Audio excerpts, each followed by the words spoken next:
Il y a encore 3 ans, Bartłomiej n'avait jamais entendu parler de sumo. En lisant une simple annonce dans le journal, il a décidé de s'inscrire dans un club. Aujourd'hui âgé de 18 ans, ce colosse de 2,02 m et 154 kg est l'un des plus grands espoirs de la fédération polonaise. Pourtant, les débuts ont été très difficiles. Je n'étais pas très habile physiquement.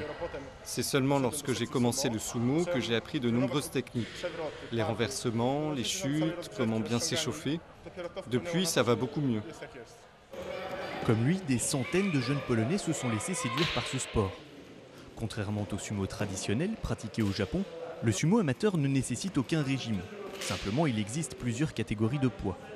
Autre différence majeure, le sumo amateur est ouvert aux femmes.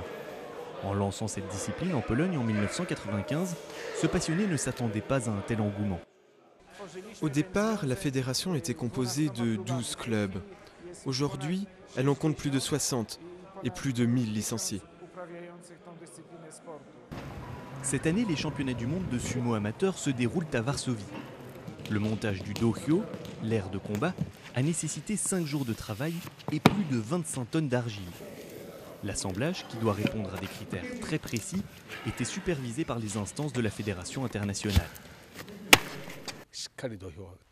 Il faut minutieusement aplatir le dohyo à la main pour que le sol soit bien compact. Il faut qu'il soit solide pour ne pas que des trous se forment lorsque les sumotori combattent.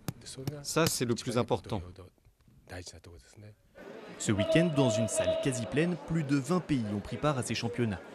Sans surprise, le Japon a raflé le plus de médailles, 17, dont 8 en or. Mais le public polonais a pu s'enflammer. Dans la catégorie Open, la plus prestigieuse, Sylwia Krzemień, 32 ans, a conquis son premier titre. Pari réussi pour le sumo polonais et sa fédération.